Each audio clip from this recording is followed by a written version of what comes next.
আজকে আমরা ভারতের ইতিহাস আলোচনা শুরু করব। অধ্যায়ভিত্তিক আলোচনা প্রথম থেকে শুরু থেকে একদম শুরু করব। এবং যে কথাটা বলার, আমাদের কম্পিটিটিভ পরীক্ষাতে, যে পরীক্ষাতে আমরা বসি না কেন, যেখানে আমাদের ভারতের ইতিহাস থাকে, আমাদের এই বিষয়গুলোকে পড়তে হয়, জানতে হয়। প্রত্যেকটা বিষয়ে আলাদা আলাদা অ্যাপ্রোচ থাকে। বিষয়টাকে শেখার বা রপ্ত করার পদ্ধতিটা আলাদা আলাদা হয়।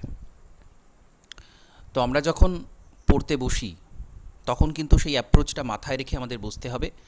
এবং আরেকটা বিষয় মাথায় রাখতে হবে যে আমরা কিন্তু কম্পিটিটিভ পরীক্ষার জন্য পড়ছি। আমরা এই বিষয়টাতে মানে একদম ডিটেলে ঢুকে পুরো বিষয়টাকে একটা অন্য লেভেলে নিয়ে যাওয়া সেটা কিন্তু নয়। আমাদের উদ্দেশ্যটাকে, আমার বলার উদ্দেশ্য একটাই যে পড়তে বসে আমার লক্ষ্য উদ্দেশ্যটা যেন ঠিক থাকে। আমি কেন পড়ছি সেইগুলো যদি মাথায় থাকে, তাহলে আমি যে অধ্যায়টা পড়ছি সেখান থেকে সবথেকে মূল যে জায়গাটা সেটাকে আমি ধরতে পারবো। নাহলে কিন্তু আমি ওই সিলেবাসের মধ্যে হারিয়ে যাব, যেটা আমার বলার মূল উদ্দেশ্য, যে আমরা কখনোই সিলেবাসের মধ্যে হারিয়ে যাব না। আমরা পড়বো, খুব ভালো করে পড়বো, খুব ভালো করে জানবো, বিষয়টাকে খুব ভালো করে বুঝবো, কিন্তু তারপরেও আমাদের উদ্দেশ্য হবে যে আমরা সেখান থেকে যেন সব থেকে বেশি আউটকামটা বের করে নিতে পারি। আমি এটা কেন বলছি, কারণ আপনারা অনেকে দেখবেন যে আমাদের যখন অনেকগুলো সাবজেক্ট নিয়ে ডিল করতে হয়, বিভিন্ন বিষয় আমরা পড়েই চলেছি, আউটকাম কিছু আসছে না। এরকম অনেককে দেখবেন সারাদিন রাত পড়ছে, প্রচুর পড়ছে কম্পিটিটিভ পরীক্ষায়, কিন্তু আউটকাম আসছে না। কেন আসে না? কারণ অ্যাপ্রোচটা ঠিক থাকে না। আমরা যে উদ্দেশ্য, যে লক্ষ্য নিয়ে পড়ছি, সেই লক্ষ্যটাকে পূরণ করতে হবে। কিভাবে করব? দুটো বিষয়। এক নম্বর হচ্ছে বিষয়টাকে, বিষয়বস্তুটাকে খুব ভালো করে বুঝতে হবে। বোঝা মানে কি? একেবারে নিজের মধ্যে মিশিয়ে নিতে হবে, রপ্ত করে নিতে হবে, প্রথম কথা। দ্বিতীয় হচ্ছে সেই অধ্যায় থেকে প্রচুর এমসিকিউ প্র্যাকটিস করা, কারণ আলটিমেটলি ওটাই আমাকে করতে হবে। আমি বুঝে নিয়েছি, এটা শেষ কথা নয়। এমসিকিউ দেখলেই বুঝতে পারবেন অধ্যায়টা আপনি জানেন, সব জানেন, কিন্তু সেই উত্তরটা জানেন না। তো এই দুটো প্যারালালি, ইকুয়ালি যখন আমরা ব্যালেন্স করে চলতে পারবো, আমরা যে কোনো সাবজেক্ট নিয়ে ডিল করতে পারবো। আর ইতিহাসের ক্ষেত্রে যে অ্যাপ্রোচটা বলি, আমি প্রথম অধ্যায়ে যখনই ইতিহাস শুরু করি কোনো ব্যাচে, প্রথম অধ্যায়ে এটা রাখি, কারণ ইতিহাসটাকে আমাদের জানতে গেলে সময় অনুসারে জানতে হয়। ইতিহাসকে কখনোই এলোমেলোভাবে জানতে নেই। সেটা আমাদের পক্ষে যথেষ্ট সমস্যা তৈরি করে, এবং যখনই আমরা হ্যাপাজার্ড পড়ব, আমরা কিন্তু পাজেলড হয়ে যাওয়ার একটা সম্ভাবনা সেখানে কিন্তু থাকে। তো সেইটা আমাদেরকে মাথায় রেখে পড়তে হবে। আচ্ছা, তো ইতিহাস আমরা কালপঞ্জি জানছি, আমরা সারা ভারতবর্ষের ইতিহাসের কালপঞ্জিটাকে আলোচনা করব।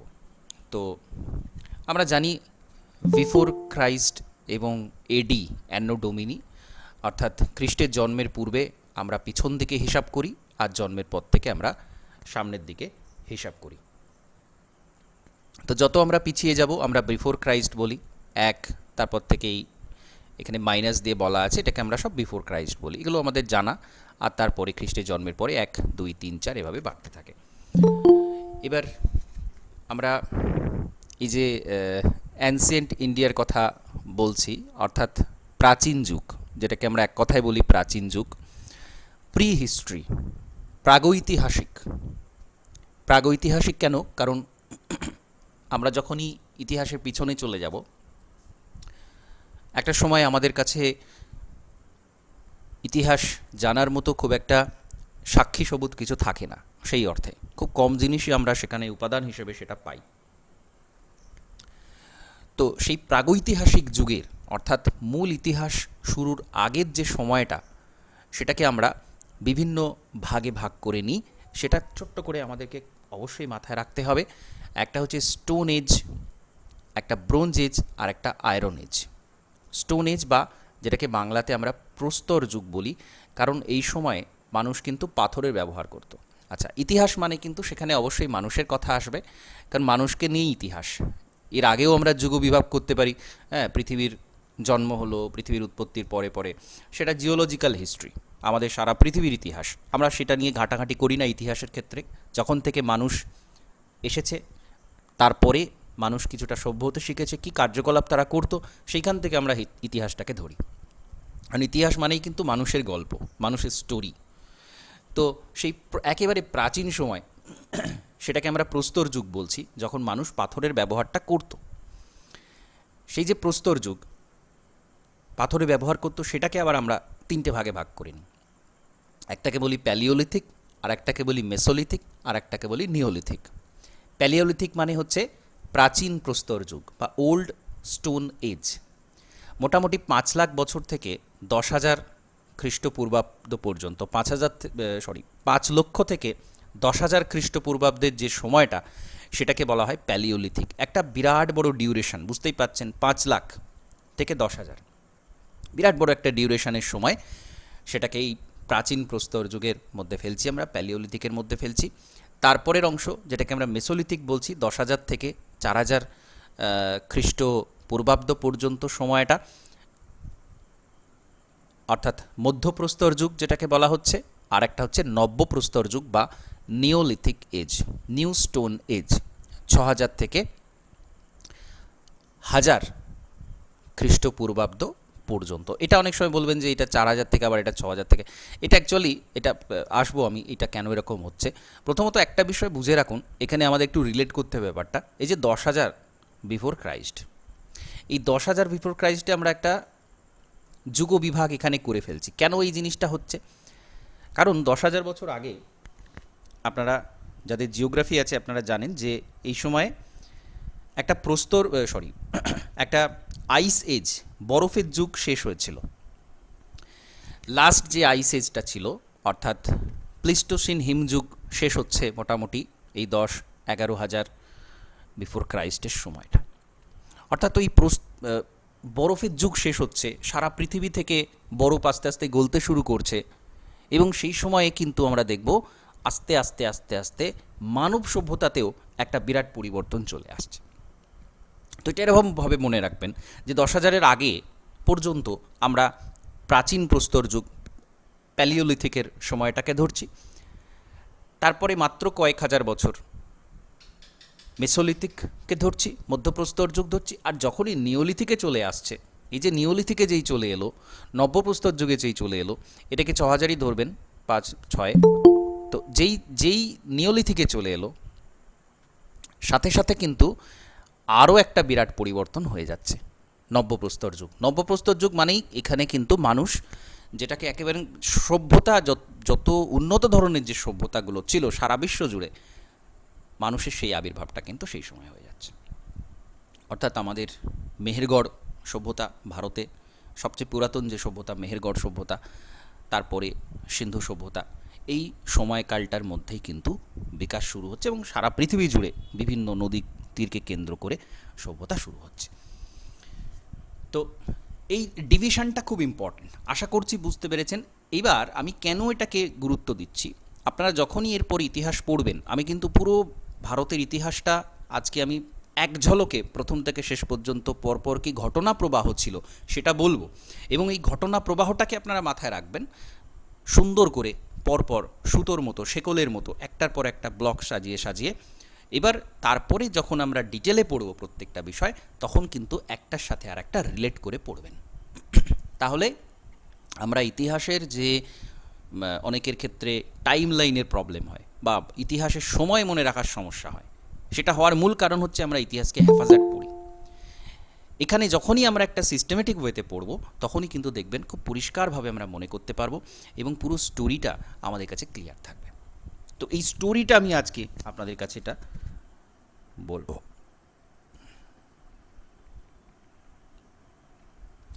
ওকে, তো তাহলে নব্যপ্রস্তর যুগ এর সময়কালটা এটা হলো। এবার এই প্যালিওলিথিকের যেহেতু ডিউরেশনটা অনেকটা বড়, এই ডিউরেশনটাকে আমরা বিভিন্ন ভাগে ডিটেলে এখানে আলোচনা করব। 3টে ভাগ আমরা এর মধ্যে আবার করে থাকি, লোয়ার প্যালিওলিথিক, মিডল প্যালিওলিথিক আর আপার প্যালিওলিথিক। আমি এখানে ডিটেলে যাব না আজকে, মোটামুটি একটা আইডিয়া দিলাম। এবার দেখুন ভারতের ইতিহাসটাকে খুব সুন্দর করে এখানে উপস্থাপন করা হয়েছে, আমরা দেখে নেব একটু।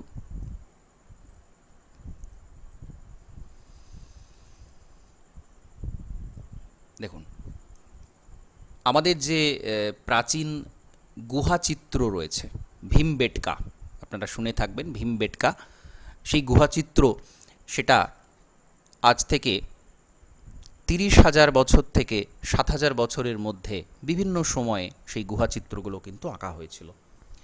ভারতের এত সমৃদ্ধ ইতিহাস, এবং সেই চিত্র দেখলে আজকেও মানুষকে অবাক হয়ে যেতে হয় যে 30,000 বছর আগে মানুষ কি করে এত উন্নত মানের ছবি আঁকতে পারে। তো আমাদের ভারতের ইতিহাসের মধ্যে আমরা যখন সময় কাল আলোচনা করব, অবশ্যই সেই ইতিহাসটাও আমাদেরকে জানতে হবে। তারপরে আমাদের যে সভ্যতা, নব্যপ্রস্তর যুগীয় যে সভ্যতা, সেই মেহেরগড় সভ্যতা আজ থেকে 7,000 থেকে 3,300 বিফোর ক্রাইস্ট পর্যন্ত এটা ছিল। মেহেরগড় সভ্যতা আজকের দিনে যদি বলা হয় কোথায় ছিল, তাহলে সেটা পাকিস্তানের বেলুচিস্তান যে জায়গাটা, সেখানে বোলান নদী রয়েছে, সেই বোলান নদীর তীরে এই সভ্যতাটা তৈরি হয়েছিল। একটা গ্রামীণ সভ্যতা। কৃষিকাজ করতে পারত তারা, তাদের কাঁচা মাটির বিভিন্ন বাসনপত্র ছিল, ইত্যাদি ইত্যাদি বৈশিষ্ট্যযুক্ত আমাদের সবচেয়ে প্রাচীন সভ্যতা ছিল মেহেরগড়। এবং তারপরেই এলো হরপ্পা সভ্যতা।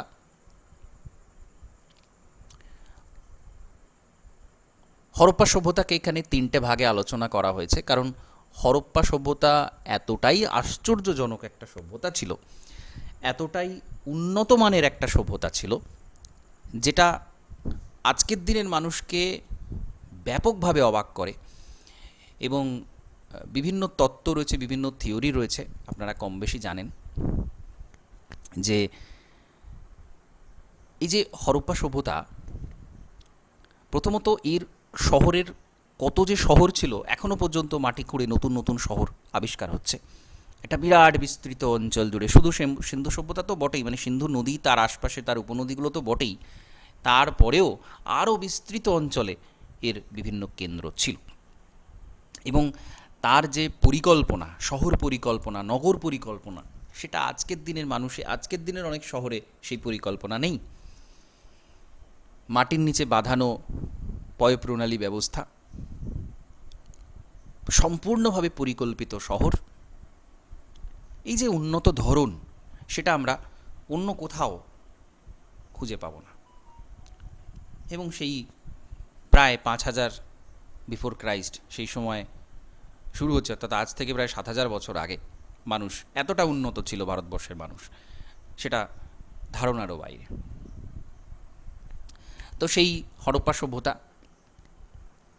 যেটা রেডিও কার্বন ডেটিং অনুসারে বলা যায় যে 2350 থেকে 1750 বিফোর ক্রাইস্ট, এটা অ্যাকচুয়াল যেটা ম্যাচিওর ফেজ, সেইটা হরপ্পা সভ্যতার রেডিও কার্বন ডেটিং অনুসারে সময়কাল। আচ্ছা, হরপ্পা সভ্যতা যেই শেষ হচ্ছে, এই যে ধাপগুলো মনে রাখবেন। আমি বললাম কি, প্রথমে ধরুন প্রস্তর যুগের মধ্যে 3টে ভাগ, প্যালিওলিথিক, মেসোলিথিক, নিওলিথিক। প্রস্তর যুগ, নিওলিথিকের শেষ দিকেই শুরু হয়ে যাচ্ছে মেহেরগড় সভ্যতা, তারপরে হরপ্পা সভ্যতা, এবং হরপ্পা সভ্যতার পরে আসছে বৈদিক সভ্যতা। এবং বৈদিক সভ্যতাকেও আবার দুটো ভাগে ভাগ করা হয়। বৈদিক সভ্যতাকেও দুটো ভাগে ভাগ করা হয় মূলত। একটা হচ্ছে প্রাকবৈদিক, আর একটা হচ্ছে পরবর্তী বৈদিক।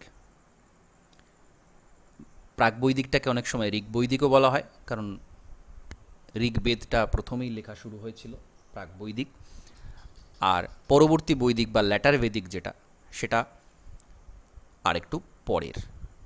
সমাজ ব্যবস্থার ভিত্তিতে দুটোকে ভাগ করে দেওয়া হয়। আমরা বলতে পারি যে সিন্ধু সভ্যতার পরে বৈদিক সভ্যতা এসেছিল, বা এই বৈদিক সভ্যতাটাকে লৌহ যুগের সভ্যতাও বলা হয়। কারণ সিন্ধু সভ্যতা পর্যন্ত এখানে লোহার ব্যবহার কিন্তু তারা জানতো না মানুষ, ঠিক আছে। সিন্ধু সভ্যতাকে তাম্রপ্রস্তর যুগের সভ্যতাও বলা হয়। চ্যালকোলিথিক পিরিয়ড এই কথাটা ব্যবহার করা হয় সিন্ধু সভ্যতার জন্য। চ্যালকোলিথিক কথাটা ব্যবহার করা হয়, কারণ সেই সময়কার মানুষ লোহার ব্যবহার জানতো না, ব্রোঞ্জের ব্যবহার করত, তামার ব্যবহার করত। আর বৈদিক সভ্যতাতে এসে ভারতবর্ষের মানুষ লোহার সাথে পরিচিত হলো, লোহার ব্যবহার এখানে ব্যাপকভাবে হতো। তো এটাকে লৌহ যুগের সভ্যতা বলা হয়। এখানে আর প্রস্তর যুগের ব্যাপার নেই, লৌহ যুগের কথাই বলা হয়। এবং এই দুটো ভাগে আমরা বৈদিক সভ্যতাকে ভাগ করি, একটা হচ্ছে ঋগ বৈদিক যুগ আর একটা হচ্ছে পরবর্তী বৈদিক যুগ। কারণ সমাজ ব্যবস্থায় কিছু তফাৎ এসেছিল।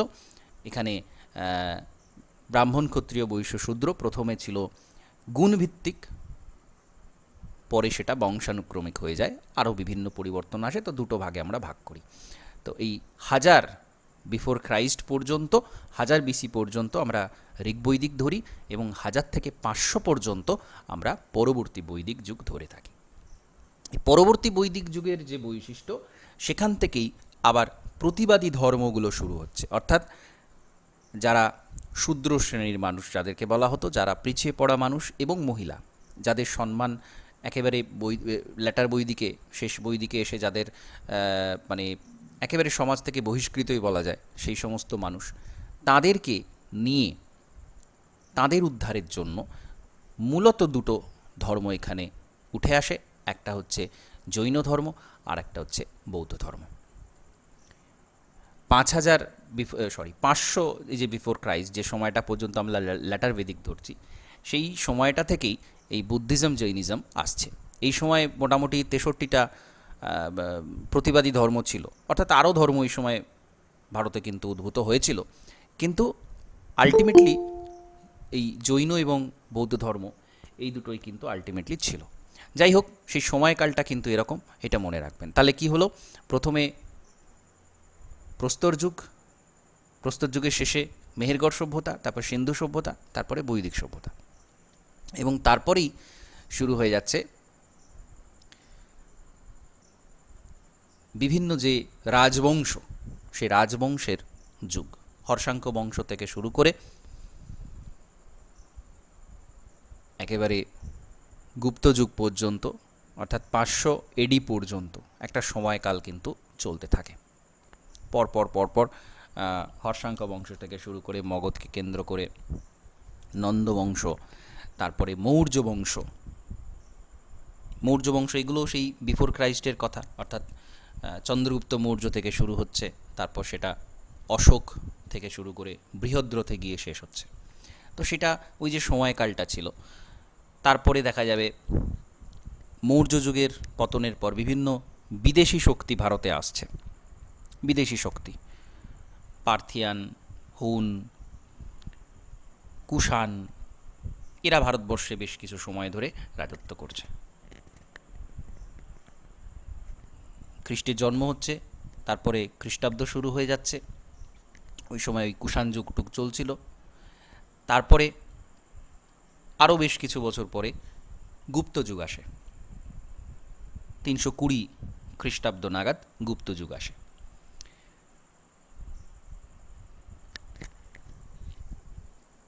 এবার গুপ্ত যুগ চলে মোটামুটি 500 খ্রিস্টাব্দ পর্যন্ত, 500-550 খ্রিস্টাব্দ পর্যন্ত। তারপরে আবার ভারতে বিভিন্ন রাজবংশ তারপরে আসে, পাল, প্রতিহার, রাষ্ট্রকূট, দক্ষিণ ভারতে সাতবাহন বংশ, চোল, চালুক্য, রাষ্ট্রকূট, এই সমস্ত বংশ চলতে থাকে সারা ভারতবর্ষ জুড়ে। বাংলাতে পাল, তারপরে বিভিন্ন আরও গৌড়কে জুড়ে শশাঙ্ক তার আগে। তো এরকম বিভিন্ন রাজত্বগুলো বিভিন্ন জায়গায় চলতে থাকে। এরপরে আসে মধ্যযুগ।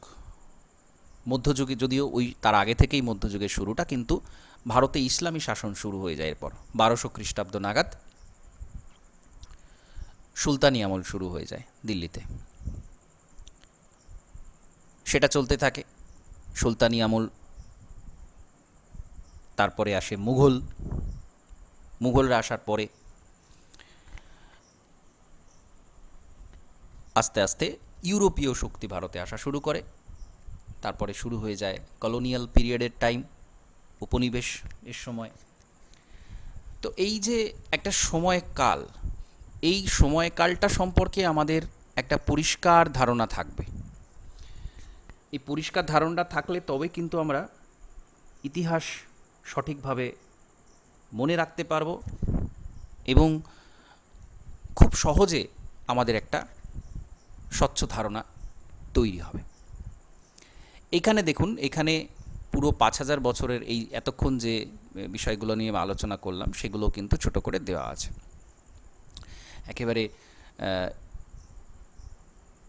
সিন্ধু সভ্যতা, বৈদিক সভ্যতা, তারপরে মহাজনপদ অর্থাৎ রাজবংশ আসার আগে যে মহাজনপদ ছিল সেই মহাজনপদ, তারপরে মহাবীর, গৌতম বুদ্ধ এদের আবির্ভাব, আলেকজান্ডারের ভারতে আসা, অর্থাৎ ঠিক আলেকজান্ডার যখন ভারতে এসেছিল, ভারতে তখন নন্দবংশ চলছে, অর্থাৎ মৌর্য বংশের ঠিক আগে যে নন্দবংশ থেকে চাণক্য বিতাড়িত হলেন, তারপরে তিনি সংকল্প নিলেন উচ্ছেদ করার জন্য। তো সেই সময়ে কিন্তু আলেকজান্ডার ভারত আক্রমণ করতে এসেছিলেন এবং তার সৈন্য সামন্ত তারা যখন নন্দবংশের বৈভবের কথা জানতে পারে, ভারতবর্ষে সেই সময়ে নন্দবংশ ব্যাপক একটা শক্তিশালী বংশ ছিল।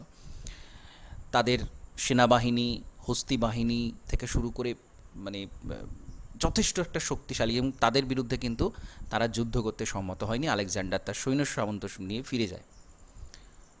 তারপরেই কিন্তু মৌর্য যুগ শুরু হয়ে যাচ্ছে। চন্দ্রগুপ্ত মৌর্য ধননন্দকে উচ্ছেদ করছেন, মগধকে অধিকার করছেন এবং মৌর্য সাম্রাজ্য শুরু হয়ে যাচ্ছে। তারপরে বিন্দুসার, অশোক, পরপর বংশ চলছে বৃহদ্রথ পর্যন্ত। আচ্ছা, সেই সময় আমরা দেখব দক্ষিণ ভারতে সাতবাহন বংশ রয়েছে। শক, কুষাণদের কথা বলছিলাম যে ওই যে বংশটা শেষ হচ্ছে, তারপরে কিন্তু দীর্ঘ সময় ভারতে বিদেশি শক্তি তারা শাসন করেছে। হুন, তারপরে গুপ্ত বংশ 550 পর্যন্ত, হর্ষবর্ধন, পুষ্যবতী বংশ, ভোজ, এরা দক্ষিণ ভারতে চোল সাম্রাজ্যটা বিরাট সময় ধরে ছিল। চোল সাম্রাজ্য বিভিন্ন সময় তারা আসে, মানে তাদের যে প্রভাব প্রতিপত্তি বিভিন্ন সময়ে দক্ষিণ ভারত জুড়ে ছিল। সোলাঙ্কি বংশ, মোহাম্মদ গজনি ভারতে আসছে 1001 থেকে 1025 খ্রিস্টাব্দ পর্যন্ত। তারপরে একটা বিরাট ভারতবর্ষে পরিবর্তন হচ্ছে। মোহাম্মদ ঘুরি, সুলতান যুগের সূত্রপাত হচ্ছে এই যে 1191-তে।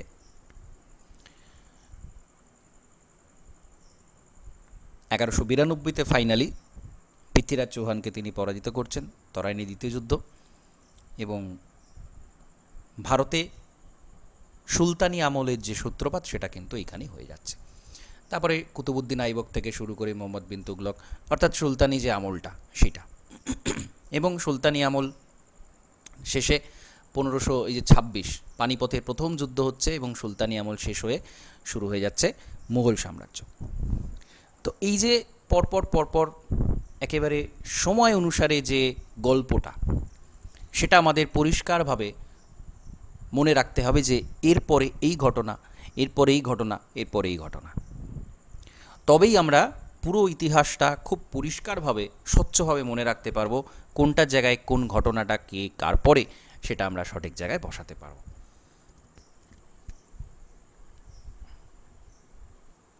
আচ্ছা, আপনাদের কিছু বলার থাকলে সেটা বলুন, বা বুঝতে কি সুবিধা অসুবিধা হচ্ছে সেটা বলুন, তারপরে আমি এর পরের অংশটা আলোচনা করব।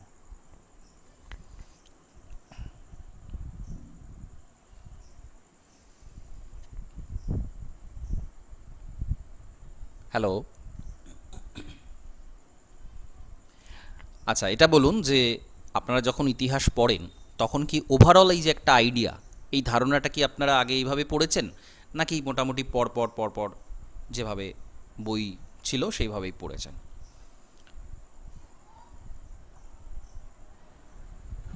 না স্যার, আমরা পরপর পড়ে এসেছি, ওভারঅল ঘটনা পড়িনি, পরপর পরপর গুলো পড়ে হ্যাঁ, এসেছিলাম আমাদের আগে। বিষয়টা এই কারণেই বোঝা দরকার যে কি হয়, আমরা আগে পড়া শুরু করে দিই, তারপরে আমরা আমরা যখন দীর্ঘ দিন ধরে এগুলো পড়ি, তখন একটা আইডিয়া তৈরি হয়ে যায় যে আচ্ছা ঠিক আছে, এটার পরে এটা হয়েছিল বা এটার পরে এটা হয়েছিল। কিন্তু এই অ্যাপ্রোচটা একটু ভুল।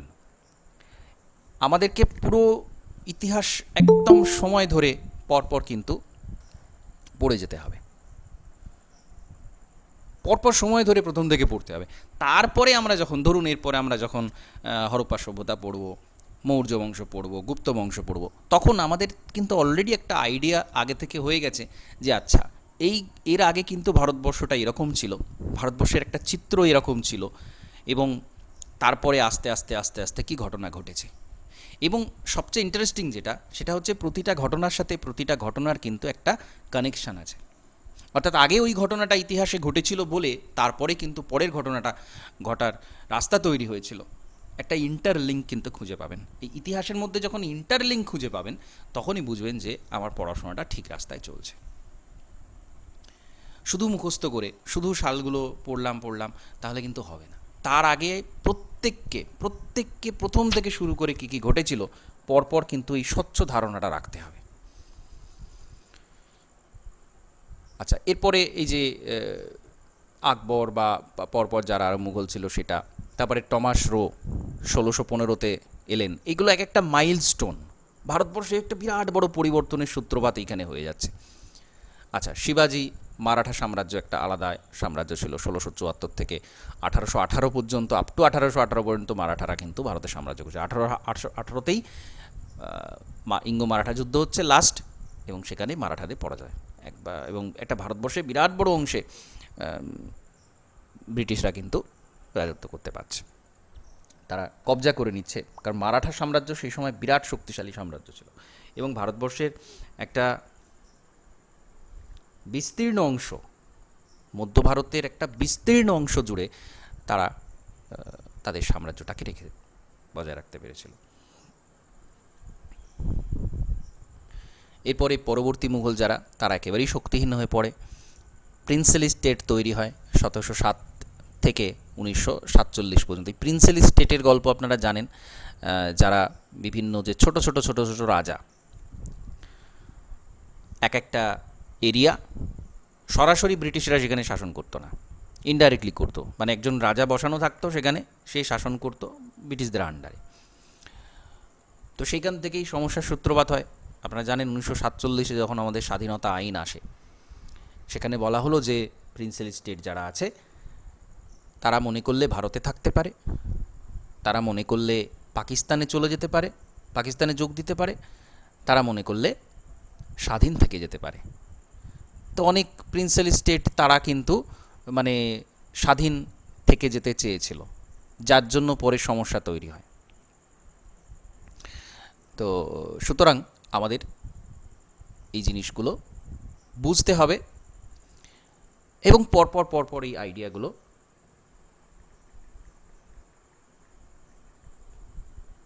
মাথায় রাখতে হবে যে পরপর এই ঘটনা ঘটেছিল।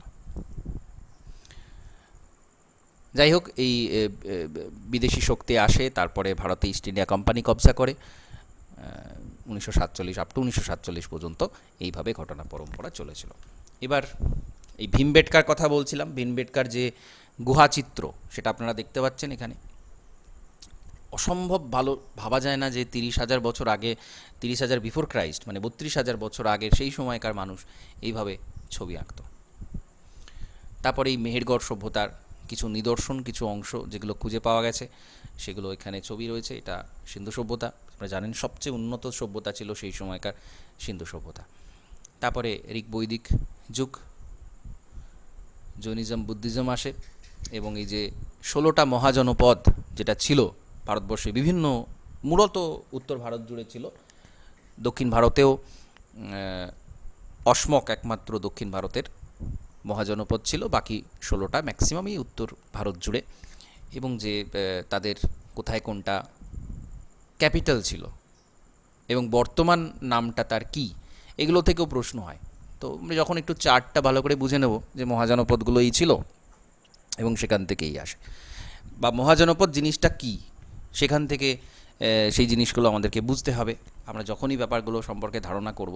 এবং যখনই আমরা ইতিহাস পড়ব, একটা জিনিস ভাববেন, আমরা তো ভারতবর্ষের ইতিহাসটা পড়ছি, আমরা এখানে বিশ্বের ইতিহাস পড়ছি না। তো যখনের সময়কালটা সম্পর্কে একদম স্পষ্ট ধারণা থাকবে, যেটা কোন সময়ের ঘটনা, তার আগে কি হয়েছিল, তারপরে কি হয়েছিল। এইটা যখনই মাথার মধ্যে থাকবে, তখন আপনার একটা স্বচ্ছ চিত্র তৈরি হবে মস্তিষ্কের মধ্যে, ইমেজ তৈরি হবে যে আচ্ছা এটা হচ্ছে এই সময়কার সময়। 600 বিফোর ক্রাইস্ট মানে সেইখানে সবে সবে আমরা বলতে পারি বৈদিক যুগের একেবারে শেষ পর্যায়ে চলছে, ল্যাটার বৈদিক যুগ। এবং বৈদিক যুগে যে সমস্ত সংগঠনগুলো ছিল, সবচেয়ে ছোট ইউনিট হচ্ছে গ্রাম, তারপরে বিভিন্ন থেকে রাজার বিভিন্ন যে এরিয়া, সেখান থেকেই কিন্তু সে জনপদগুলো থেকেই কিন্তু আস্তে আস্তে মহাজনপদ তৈরি হয়। জনপদগুলো জুড়ে বা রাজারা তার ক্ষমতা দখল করলো, তার পাশের জনপদটা দখল করলো, এরকম করতে করতেই কিন্তু একটা মহাজনপদ তৈরি হয়।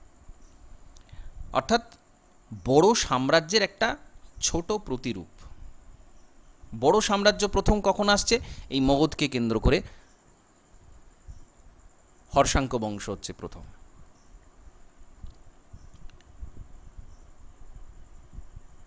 এবং সেই সময়কার যদি আমরা প্রত্যেকটা রাজ্য দেখি, প্রত্যেকটা রাজ্যের কিছু কিছু বিশেষ বিশেষ বৈশিষ্ট্য ছিল।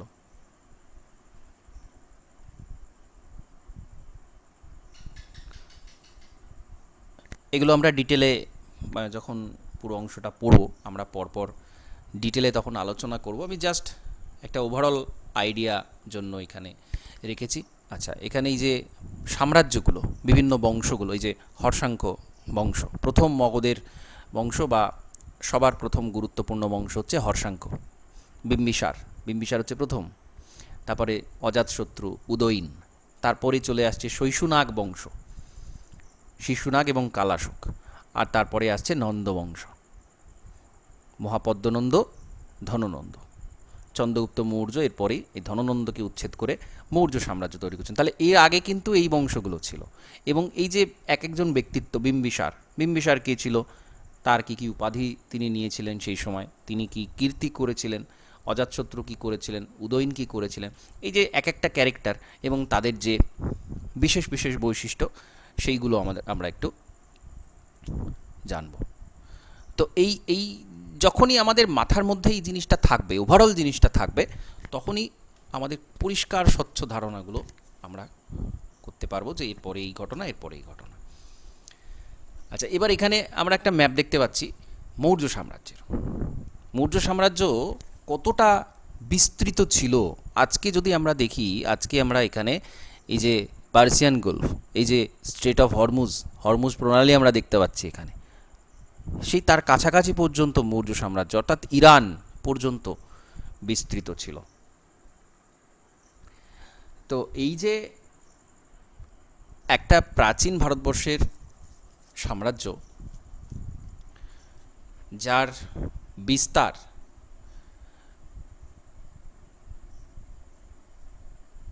আমাদের মধ্য এশিয়া এবং আপ টু মধ্য এশিয়া ছাড়িয়ে সেই ভূমধ্যসাগরের কাছাকাছি অঞ্চল পর্যন্ত বিস্তৃত ছিল। কারণ সেই সময় গ্রিস, সেই যে এরিয়াগুলো, যখন চন্দ্রগুপ্ত মৌর্যের সাথে সেলুকাসের চুক্তি হয়, একটা সময় বিস্তীর্ণ অংশ, এখানে ম্যাপে যতটা দেয়া আছে তার থেকেও বড় অংশ কিন্তু মৌর্য সাম্রাজ্যের অন্তর্ভুক্ত হয়ে যায়। তো এই চন্দ্রগুপ্ত মৌর্য থেকে আপ টু বৃহদ্রথ পর্যন্ত এই যে সাম্রাজ্যটা, এখানে কারা রাজা ছিলেন, মোটামুটি দু একজনের একটু সময়কালটা কোন সময় ছিল, বিশেষ করে অশোকের তো অবশ্যই, বিন্দুসার এবং চন্দ্রগুপ্ত মৌর্য, এইগুলো আমাদেরকে বুঝতে হবে এবং সেই সময়কার সমৃদ্ধিটা আমাদের বুঝতে হবে। চন্দ্রগুপ্ত মৌর্য বিস্তীর্ণ অংশ তিনি দখল করে ফেলেছিলেন, মধ্য প্রাচ্য থেকে শুরু করে একদম আপ টু ইউরোপের কাছাকাছি পর্যন্ত। তাহলে তিনি সেই সময়কার কত বড় একজন ব্যক্তিত্ব ছিলেন এবং সারা ভারতবর্ষের তখন কী পরিমাণ সমৃদ্ধি সম্ভব হয়েছিল।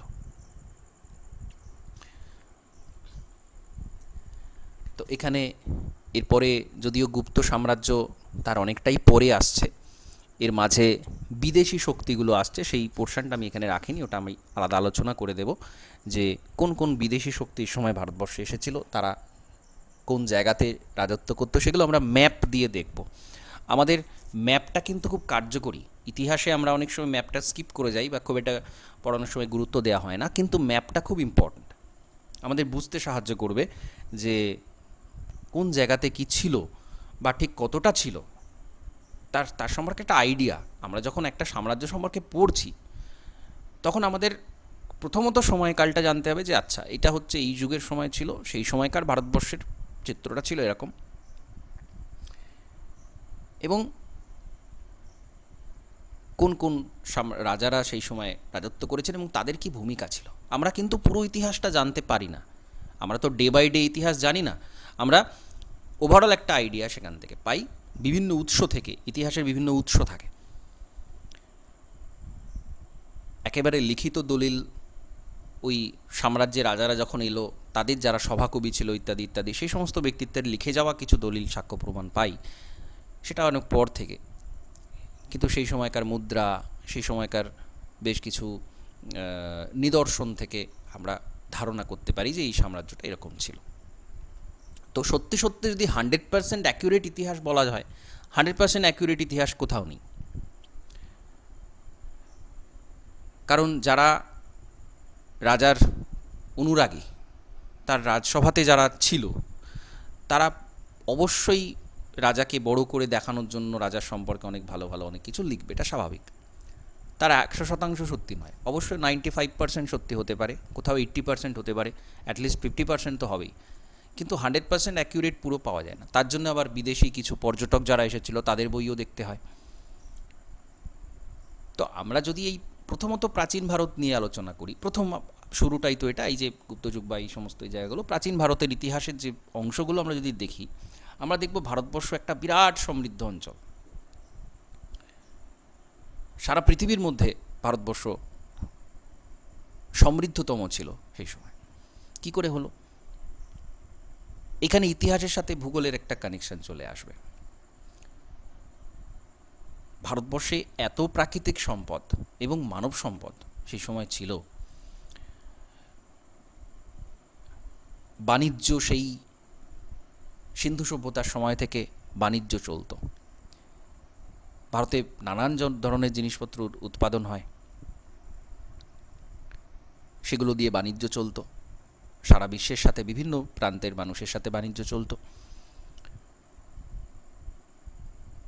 এবং যখন কিছু ভালো কেন্দ্রীয় নেতৃত্ব বা রাজাদের সময় এসেছে, তখন দেখব আমরা সমৃদ্ধ থেকে আরও সমৃদ্ধ হয়েছে ভারতবর্ষ, আবার তারপরে কিছু ডাউনফল হয়েছে, আবার সমৃদ্ধ হয়েছে, এরকম ধরনের ধাপে ধাপে চলেছে।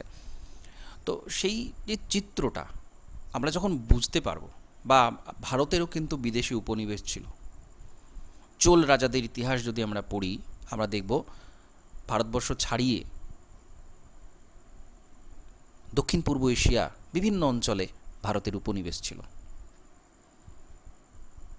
অসম্ভব নৌশক্তিতে তারা শক্তিশালী হয়েছিল এবং বিদেশের বিভিন্ন এলাকায় তাদের কিন্তু এখনও আমরা সেই কালচারাল নিদর্শনটা পাই। বিভিন্ন জায়গাতে সংস্কৃতির নিদর্শন, ভারতীয় সংস্কৃতির নিদর্শন বিভিন্ন জায়গাতে পাই। তো এইগুলো যখন আমাদের অ্যাপ্রোচটা হবে এরকম যে আচ্ছা আমরা ভারতবর্ষকে জানবো, আমরা আমাদের দেশকে আরেকটু ভালো করে জানবো, আমাদের হারিয়ে যাওয়া অতীত, কারণ বর্তমানে তো সেই সমৃদ্ধিটা ভারতবর্ষের নেই। আমরা এখনও সেই ঔপনিবেশিক সময়ে যে প্রভাব, তার দ্বারা প্রভাবিত। আমাদের বাস্তব পরিস্থিতি এখনও অনেকটা ঔপনিবেশিক আমল দ্বারা প্রভাবিত। ঔপনিবেশিক সিস্টেম আমাদের এখনও চলে, ঔপনিবেশিক ভাবনা চিন্তা আমাদের এখনও চলে। এরকম আরও অনেক বৈশিষ্ট্য আছে, সেগুলো আমি পরে আলোচনা করব যখন উপনিবেশ ওই সংক্রান্ত বিষয়ে যখন আলোচনা করব তখন আমরা দেখব সেগুলো আছে এখনও ভারতবর্ষে।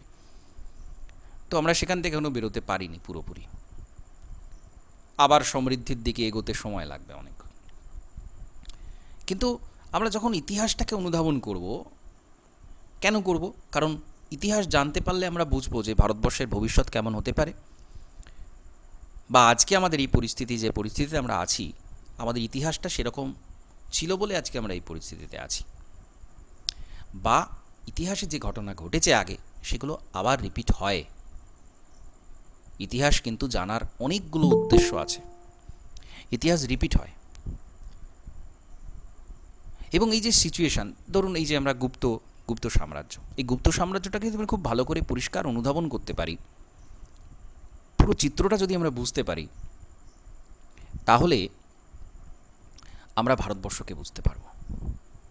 গুপ্ত সাম্রাজ্যকে স্বর্ণযুগ বলা হয় ভারতের ইতিহাসে, সব দিক দিয়ে। শুধু এই সময় ভারতের সমৃদ্ধি ছিল, অর্থনৈতিক সমৃদ্ধি শুধু ছিল না, এই সময় কালচারালি, শিক্ষা সংস্কৃতির দিক থেকে, সমস্ত দিক থেকে ভারতবর্ষ একেবারে শিখরে ছিল সারা পৃথিবীর মধ্যে। সেই চর্চা আমরা করলে বুঝতে পারবো কেন ছিল, বা বর্তমানেও কি সেটা সম্ভব, কি ভবিষ্যতেও কি সেটা সম্ভব। তাহলে এই ওভারঅল বিষয়টাকে আমরা যখন এই অ্যাপ্রোচে জানবো, তখন আমাদের কাছে এগুলো খুব ইন্টারেস্টিং হয়ে যাবে। এই যে দ্বিতীয় চন্দ্রগুপ্ত, এই দ্বিতীয় চন্দ্রগুপ্ত ব্যক্তিত্বটা এতটাই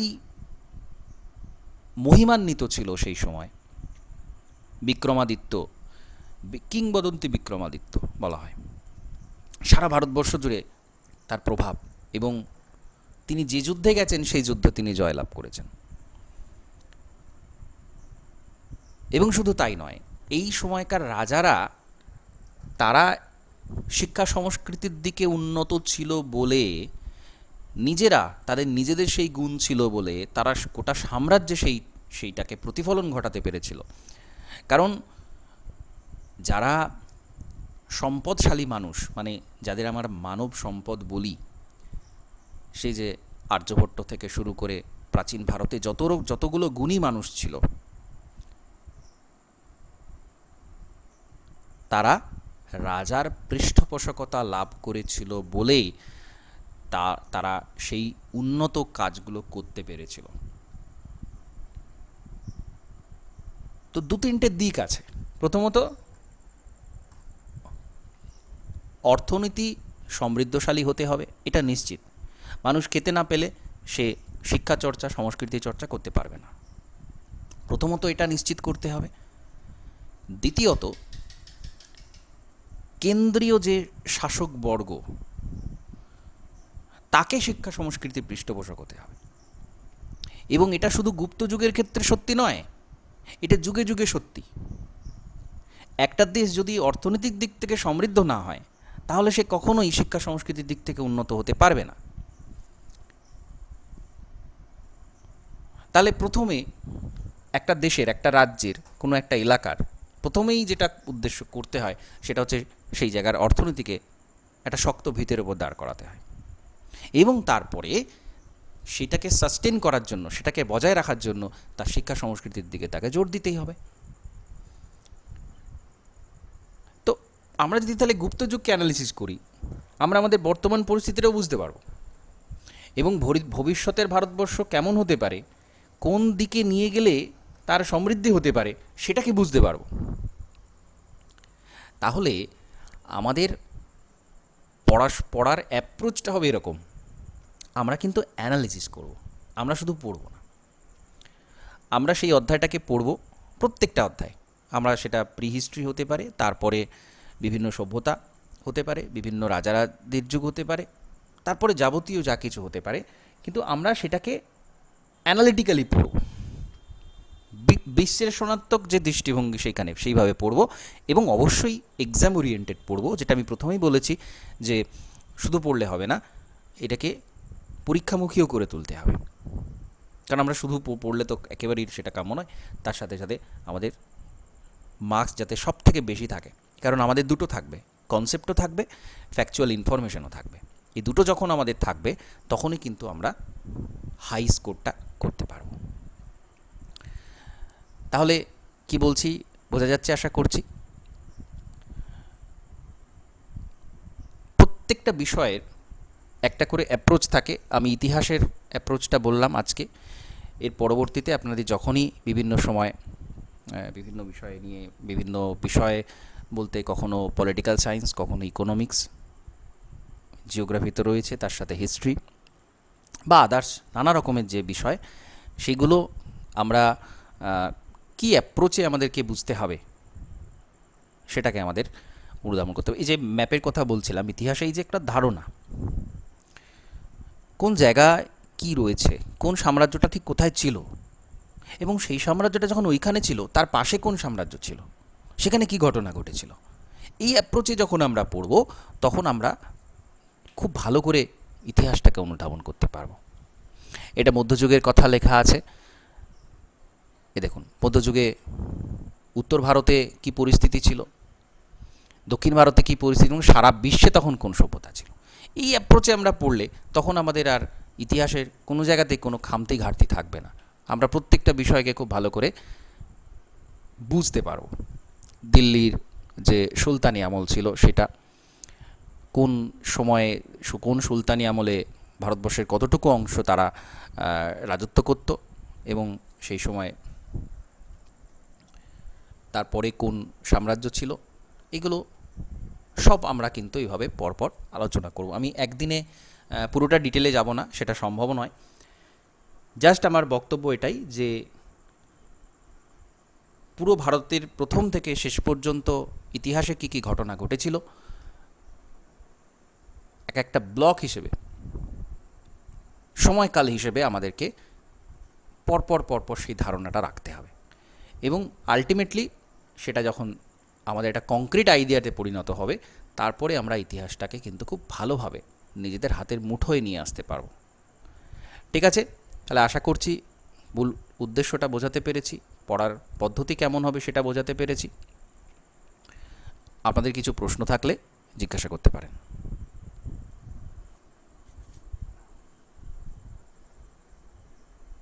এরপরে আমরা প্রত্যেকটা অধ্যায় ধরে ধরে প্রথম থেকে পড়ব, এবং তারপরে পরেই কিন্তু সেই অধ্যায়ের এমসিকিউগুলো আমরা একই সাথে প্র্যাকটিস করে ফেলবো। বিগত বছরে বিভিন্ন পরীক্ষাতে যে এমসিকিউগুলো এসেছিল সেগুলো প্র্যাকটিস করে ফেলবো।